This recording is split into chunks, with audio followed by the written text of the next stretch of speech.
Perkenalkan, saya Ocha Syawani selaku moderator pada video kali ini. Pada video kali ini kami akan membahas reformasi birokrasi pada mata kuliah Sistem Administrasi Negara Kesatuan Republik Indonesia. Nah, saya akan memperkenalkan rekan-rekan saya, yaitu kami ada beranggotakan 4 orang. Yang pertama ada Lailatul Rahma, yang kedua ada Ocha Syahwani, saya sendiri selaku moderator, yang ketiga ada Septiani, dan yang keempat ada Sri Indah Ulandari. Nah, selanjutnya ada rumusan masalah. Apa aja sih yang akan kami bahas pada video kali ini terkait materi reformasi dan birokrasi. Rumusan masalahnya itu ada 4. Yang pertama ada apa yang dimaksud reformasi birokrasi dan apa tujuan utamanya. Yang kedua ada bagaimana perkembangan reformasi birokrasi di Indonesia. Yang ketiga ada pelaksanaan reformasi birokrasi pemerintahan di Indonesia pada saat ini. Dan yang keempat ada apa saja kendala atau hambatan dalam penerapan reformasi birokrasi. Nah, selanjutnya adalah latar belakang nih guys. Latar belakang dari reformasi birokrasi di Indonesia itu dilatar belakangi oleh buruknya sistem pemerintahan sebelum reformasi pada tahun 1998 yang ditandai dengan rendahnya transparansi, akuntabilitas, serta maraknya praktik KKN atau disebut korupsi, kolusi, dan nepotisme. Apa itu korupsi? Korupsi adalah penyalahgunaan jabatan untuk kepentingan pribadi. Contohnya, pejabat mengambil uang negara untuk kepentingan pribadi. Kemudian ada kolusi. Apa kolusi itu? Kolusi itu adalah kerjasama secara curang atau diam-diam antara pihak-pihak tertentu untuk mendapatkan keuntungan pribadi. Contohnya, pengusaha dan pejabat itu melakukan main belakang dalam sebuah proyek yang kemudian tidak disetorkan ke perusahaan seperti itu atau ke pemerintahan. Nah, selanjutnya ada nepotisme. Nepotisme itu tindakan mengutamakan keluarga untuk jabatan tertentu, padahal bukan ahli atau orang itu tidak kompeten dalam profesi tersebut. Teman-teman, selanjutnya ada pengertian. Pengertian reformasi birokrasi. Reformasi adalah perubahan secara drastis untuk perbaikan dalam bidang sosial, politik, atau agama dalam suatu masyarakat serta negara. Secara singkat, reformasi dapat diartikan sebagai proses perubahan atau perbaikan suatu sistem yang sudah ada menjadi lebih baik, lebih efektif, dan lebih sesuai dengan kebutuhan zaman atau kebutuhan masyarakat. Dalam konteks birokrasi, reformasi berarti upaya memperbaiki sistem pemerintahan agar lebih profesional, efisien, dan mampu memberikan pelayanan yang lebih baik kepada masyarakat. Singkatnya, arti dari reformasi adalah perubahan ke arah yang lebih baik. Kalau birokrasi itu adalah sistem atau tata kelola di pemerintahan menjadi lebih baik, yaitu lebih ke cara pemerintah bekerja. Nah, jika digabungkan, reformasi birokrasi adalah upaya untuk memperbaiki sistem atau cara kerja pemerintahan agar lebih efektif, transparansi, akuntabilitas, serta bersih dari KKN. KKN itu adalah korupsi, kolusi, dan nepotisme. Dan lebih baik dalam melayani masyarakat sesuai kebutuhan masyarakat. Selanjutnya akan dibahas oleh rekan saya. Selanjutnya adalah sejarah. Sejarah pada masa Soekarno atau Orde Lama ya, birokrasi ini masih belum stabil dan banyak banget dipengaruhi oleh kepentingan politik, dan sedangkan pada masa Soeharto kebalikannya, birokrasi lebih tertata dan mampu mendorong pembangunan ekonomi, namun disertai praktik kekuasaan dan otoriter yang penyimpangan guys. Dan memasuki era reformasi, berbagai pembaruan telah dilakukan seperti perubahan konstitusi, peningkatan kebebasan berpendapat, dan pelaksanaan otonomi daerah. Dan peningkatan daerah pun tapi hasilnya belum sepenuhnya dirasakan oleh masyarakat karena masih adanya masalah seperti korupsi, ketimpangan, dan rendahnya kualitas pelayanan publik. Dan mengapa sih pentingnya reformasi itu?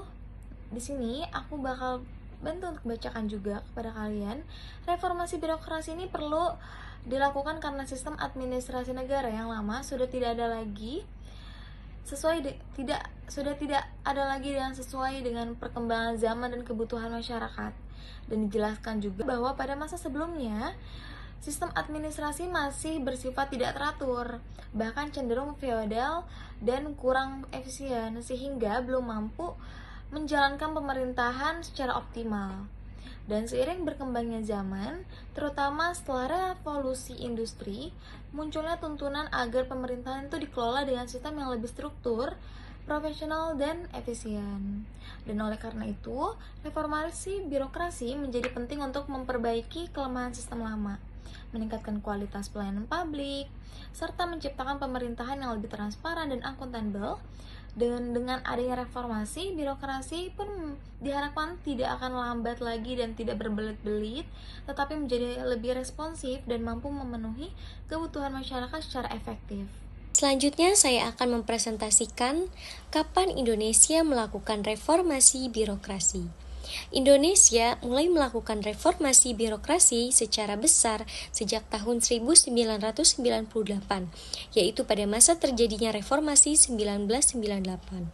Pada masa ini terjadi perubahan besar dalam sistem pemerintahan, dari yang sebelumnya cenderung tertutup dan kurang transparan menjadi lebih terbuka, demokratis, dan berorientasi pada pelayanan masyarakat. Sebelum reformasi, birokrasi di Indonesia masih memiliki banyak kelemahan, seperti proses yang lambat, berbelit-belit, kurang profesional, serta adanya praktik korupsi dan penyalahgunaan wewenang.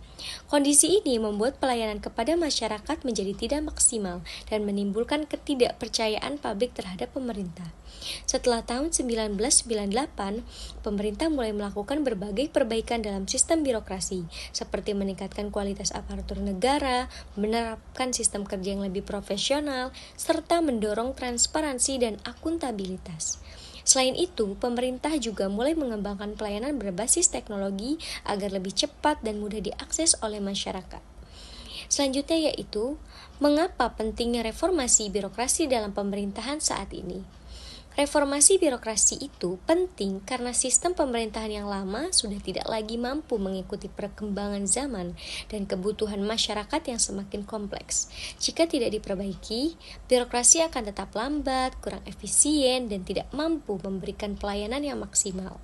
Oleh karena itu, reformasi diperlukan agar memperbaiki kelemahan sistem lama agar menjadi lebih terstruktur, profesional, transparan, dan responsif terhadap masyarakat. Dengan adanya reformasi birokrasi, diharapkan pemerintah dapat bekerja lebih efektif dan mampu memberi pelayanan publik yang lebih baik, serta meningkatkan kepercayaan masyarakat terhadap pemerintah. Selanjutnya di sini saya akan menjelaskan tentang pelaksanaan reformasi birokrasi dan apa aja sih tantangan serta hambatan pada reformasi birokrasi di Indonesia saat ini. Nah, yang pertama itu ialah penyederhanaan struktur organisasi. Adalah pengurangan jabatan eselon untuk membuat birokrasi lebih cepat dan fleksibel. Kedua ialah digitalisasi pelayanan publik atau e-government. Pemanfaatan teknologi untuk pelayanan yang lebih cepat, fleksibel, dan mempermudah masyarakat.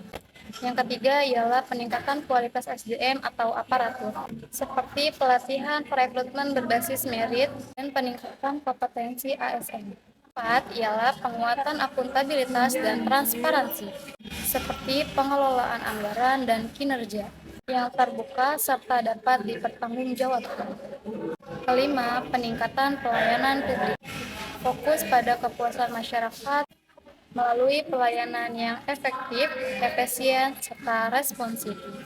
Yang keenam ialah pencegahan dan pemberantasan korupsi, seperti penerapan sistem internal maupun eksternal. Yang ketujuh ialah penerapan sistem pemerintahan berbasis kinerja, ialah penilaian kinerja pegawai berdasarkan hasil kerja. Terakhir ialah ke-8 dengan penyederhanaan regulasi atau deregulasi, mengurangi aturan yang tumpang tindih untuk mempercepat pelayanan dan investasi. Nah, selanjutnya ialah kendala atau hambatan pada reformasi birokrasi. Yang pertama ialah budaya kerja dan pola pikir atau mindset. Yang kedua ialah kolusi, korupsi, dan nepotisme atau bisa dibilang KKN. Yang ketiga ialah kualitas dan manajemen SDM. Yang keempat ialah representasi terhadap perubahan. Kelima ialah struktur organisasi yang kompleks. Dan yang terakhir ialah lemahnya komitmen pemimpin. Nah, teman-teman, jadi gimana nih terkait materi yang sudah kami bahas? Apakah teman-teman ada yang kurang paham atau ada yang ingin ditanyakan? Silakan komen di kolom komentar. Nah, saya akan membacakan kesimpulan dari materi reformasi birokrasi. Reformasi birokrasi adalah upaya memperbaiki atau meningkatkan sistem pemerintahan menjadi lebih efektif, efisien, transparansi, akuntabilitas, dengan tujuan meningkatkan kualitas pelayanan publik serta mewujudkan good governance melalui perubahan sistem dan pola kerja aparatur negara. Reformasi birokrasi sangat bergantung pada semua pihak, terutama kepada pejabat dan pemimpin negara untuk benar-benar menjalankan perubahan secara konsisten dan menjadi lebih baik serta bersih dari KKN, korupsi, kolusi, dan nepotisme. Baik teman-teman, segitu saja materi yang sudah kami bahas terkait reformasi birokrasi. Kurang lebihnya mohon maaf. Wassalamualaikum warahmatullahi wabarakatuh.